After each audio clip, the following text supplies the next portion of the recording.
with the boat. Yeah, we can talk about the boat now. Yeah. Okay. I say brief. Trevor's initial thing with the boat was that he wanted to get surveys done. He instructed a surveyor to go through the boat. We did an engine survey, and we also carried out an electrical survey to basically give him the best sort of list to know what he was going to buy, and so he could be sort of technically abreast on what was going on or what had been altered, or let's say what had been altered. That was what you could see, but. He just wanted to understand the boat, have the best picture of the boat he could before purchasing it. He basically gave us, not carte blanche, but he said, do what you need to do, essentially. So we took all the survey reports and essentially made a list from that as to items that needed to be repaired or replaced or refitted, stripped, rebuilt. We ended up with a reasonable point list of electrical, of mechanical, of rigging as well, and then sort of aesthetics as well, like the exterior and stuff like that. So he would, because Trevor will admit that he's not a professional in the marine industry, so he basically wanted professionals to not find fault, but like go through the boat and look at it from a knowledge perspective of like, the electrical system. So you're an electrician, you go through the boat electrically. We did a test on most things that we could get at, sort of thing, and then that drove a list of what we were going to repair on the boat. Navigational, air conditioning, and various bits and bobs, sort of thing. So he was brilliant from that aspect, because he allowed with some owners you can sort of become a little bit unstuck, because there are certain things that you that need to be done and you can voice them, but then they sort of fight back because they don't want to spend the money or something like that. Trevor, it wasn't a blank checkbook by any stretch of the imagination. Everything had to be costed and everything like that, but because there was a reason to do everything that we did on the list, he basically said yes to everything, because he when we were looking at something, so for example we replaced the windlass on the bow. So at the same time of doing that, the chain before, the previous chain was very corroded, so we replaced the chain. And while we were in there, we then took the pulpit, pulpit apart, and serviced that. We fitted various different like strengthening plates, and then we changed out and fitted a deck wash system in there as well. So when we went into certain areas of the boat, we sort of looked at those areas of the boat and thought, okay, these are the areas we've got in this area, but then how can we make this area better as well? What can we do to improve this? So you basically fixed things and then improved on it. So and all Trevor was in on the whole thing the whole way through. He came down for regular meetings on the boat, and it was I hope he says the same, but I really, really enjoyed it, all of it. I mean, I'm a massive nerd anyway, but he was brilliant. When you do a project of this size, you need the buy-in from the owner. You need them to try. Well, you need a couple of things. You need them to buy into the project, and that generally happens by them trusting you. And so we did a lot of research into the different areas that we had problems on the boat, and then we sort of formed some sort of working relationship sort of thing. And then I spent a lot of time with them, and then there's trust there. And once you have that, then anything that you report to them, they believe you. Once you have their faith and their trust, then you can really start sort of bringing people into a project so they can enjoy it. Because I always feel when you're going to spend a ton of money, you need to enjoy spending that money. Restoring a boat should be a fun process. The nitty gritty bit of it is the bit that we do, like, I cleaned that holding tank out under there, which wasn't, I'm not getting that time back, but he's a good guy, so I'll do it for him. So, but it's just, it's a really great, I love doing long projects, and especially with really lovely owners. And I'm lucky that all the ones I've had in my career have been brilliant. They've just been very passionate about their boat. And Trevor, this has been, his biggest boat before this was a Westerly Conquest, I'm going to say. So this is a massive boat for him, and he didn't know a lot of it. And so, but through going through the project with us, you know, we were teaching about various different parts of the boat, and you know, he was sat in on quite a lot of it. I've moved to Scotland, so there was a bit of a delay with him getting down sometimes. But yeah, it was. Yeah, I loved it. I absolutely loved it. It was. Yeah, we were all quite sad when the boat left. Yeah, so that was a very long-winded answer to your question. So sorry. That's okay.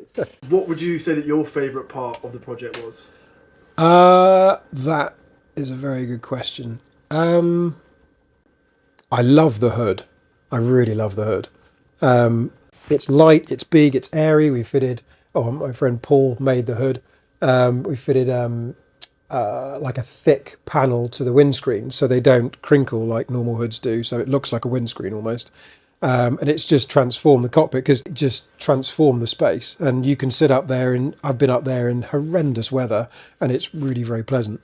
So yeah, I would say bringing it back, because before it had been, the deck was quite flat, and as in the GRP, and we spent an awful long time, you know, color correcting sort of thing, getting the deck and the hull to look spotless again. And I think that whole, you know, the two added together, the external just really sang for me, sort of thing. And sorry, this is on a nerdy perspective. My favourite part is the manifold locker, which is like a jewel, and this is why it's really geeky. But yeah, there's nothing you can't do with the pipework, the freshwater pipework on this boat now. It's yeah, so yeah, have a look. But yeah, no, that's probably my favourite part, I think, actually, in some stupid way. But yeah, it took an age to do it, and yeah, but it's not stupidly complicated. Everything's labelled, and yeah, this is the only boat that has a proper powered tank balancing system. And what was he like to work for? Because he trusted us, well, I used to speak to him, I don't know, weekly, pretty much, sometimes every day. And because he trusted us, he didn't mind that he was a long way away. He could basically put the boat in our hands, and then because he's bought a house and started restoring that, so he kind of needed to not shelve it onto us, but like go, right, here it is, here's the project, you do your thing, sort of thing. No, great to work with, because there was that trust thing. It's hugely important that in long projects that, you know, that the owner trusts the team that he has on the boat, sort of thing. So, and it means the only reason he came down here to wasn't from checking up on us at all. It was just purely because of wanting to come and see how far we got, and, you know, various processes that were going on and stuff like that. So, and we all got to know, our guys got to know him really well as well. We all, you know, he'd take us all for lunch, sort of thing, when he came down. So it was and like, he's a friend now. Yeah, you kind of progress and become friends, sort of thing. So, and then as that goes on, you know, when you come to do the handover at the end of it, it's just, because I remember we did the test sail on this, and I was actually talking to him about it this morning, and it was just awesome. It was such a great day out. It was beautiful sunny weather. The wind was spot on. We got a nice bit of heel over, sort of thing, so it was blowing a bit. But it was just brilliant. Absolutely lush day. You know, blue sky in the Solent, what boats like this are made for, sort of thing. So, and everybody came out, all the team that had been on it, sort of thing. So it was, yeah, really, really good fun. Can you just tell me a little bit about Landau and how they kind of came about to do this refit? We do, you know, everything from, you know, deck repairs to GRP to engines to everything, and then we do the larger refits as well. So we're sort of maintenance and refit. I've been in the business for 22 years now, so they're all trusted, and I like working with people that are at the top of their game and are nice. You have to be both of those, because you can be at the top of their game and, you know, money hungry, and it doesn't work like that. All the guys I work with are passionate about what they do, which is why it took so long to do all the manifold thing, because it had to be spot on. And I project managed it right the way through, from start to finish. Yeah, so it's just about, you know, working with people that are great at what they do, sort of thing, and love what they do. That's the thing that has to come through. They love what they do, and I think Trevor picked that up with all the people that he met on board. Everyone was very passionate about it. When he said he was selling it, we all got quite upset. So, but yeah. So. If you were to sort of like pass any words to a potential new owner, what do you think you would want to tell them? I would say that the previous owner has done everything he can that I know of to make this boat into a fantastically serviceable, craft for her age. He serviced everything he possibly could. So he did, and then we made the boat look pretty outside as well. So the only thing that he didn't really do is change these, but then they don't really look bad either. So it's, he did the right way. So that's what Trevor does. I mean, Trevor made a operations book for the boat. So he's, there's how to operate the boat when you walk on board, what to switch on as to get what sort of thing. So it's the devil is in the detail sort of thing. And that's why I think we got along so well, because detail is my thing. I have a real bad problem with OCD. But he likes that. And it's good for owners, I suppose, because I'm pedantic and don't like crap, basically. So, so that's, I forgot what the question was now. But so, Like, what was it like when sort of Trevor gave you the news that he was thinking about selling it? it was awful. It was really awful. Yeah, Rich was one of my Rich and Mike, two lead engineers on the boat. They were gutted, absolutely gutted. So these guys are craftsmen. They put their heart and soul into it, and we worked freezing cold days for 6 months, 7 months in the end. Not all of it was freezing, obviously. Some of it was really nice, but the majority of the work was done during the depths of the winter. And when you work that hard on a boat, and the owner's that lovely, it's really hard when they suddenly say, I've got to sell it. And you're like, oh. So, yeah, it was crap. So, yeah, I keep trying to persuade him not to sell it. But obviously that hasn't worked.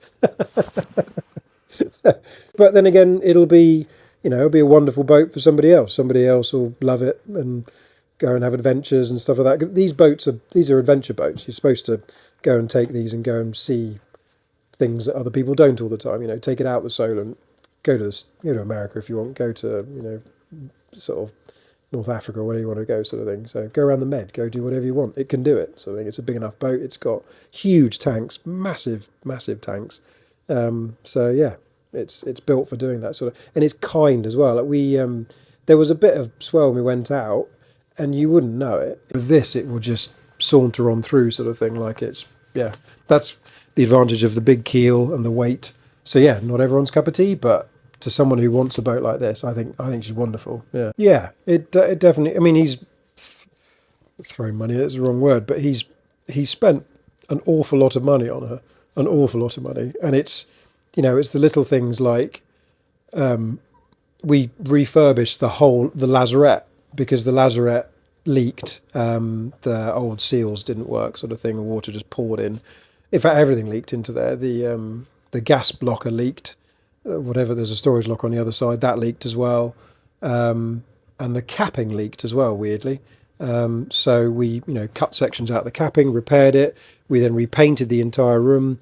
We fitted mini bulkheads around, because there were lots of seacocks in there that are in big sort of storage dugouts. So you throw dinghies and boat hooks and outboards, fenders, and all sorts of stuff in there. Then there are all these like relatively small seacocks that could get clonked, nicked, bent, whatever sort of thing. So we built little bulkheads around there. We mounted all the tiller arms. We rebuilt all the timber work around the when we took the rudder out, there was the timber work around it, because it had been leaking. It had just been sat in water and it rotted a bit. So we replaced all of that and then repainted it all, and then the whole lot got repainted.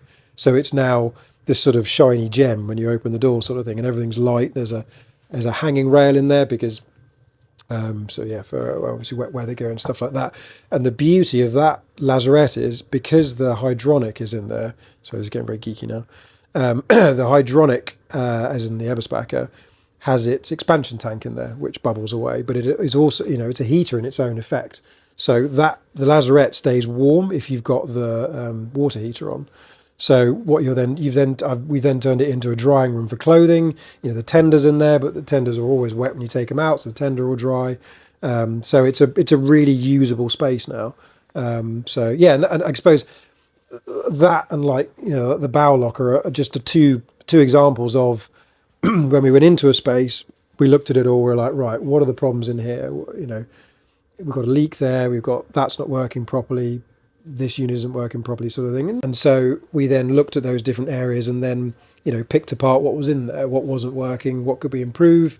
Like we put in the back of the lazarette, there's a lot, because he's got a sugar scoop stern.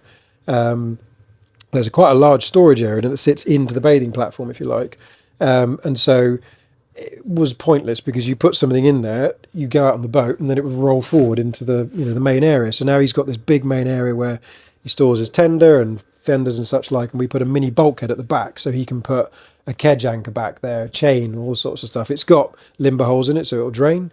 And so yeah, it's just little things like that. So, which is, I guess it comes across the whole thing. We sort of looked at it, took the boat in, and thought, right, let's love this. What does it need, sort of thing. And then so it was quite.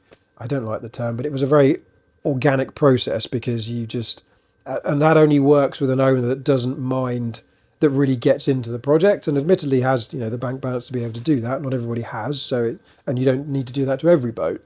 We didn't, some parts of this boat we didn't need to go to the lengths that we did, but because we were in there, and because we were looking at it and advised, and then he had the funds to do that, so we continued, sort of thing. So, but for me, doing boats like this, and done power boats and sail before, sort of thing, they are my absolute highs. I love it, absolutely love it. And then you get to see them, and our guys get to see them as well, and still meet the owners again after a time, and the boat's still looking great. It's the satisfaction you get from it is monumental, and that's, I guess, why we all do it, sort of thing. It's Thank you. I think that's all right. That's been brilliant. No, that's cool. All right.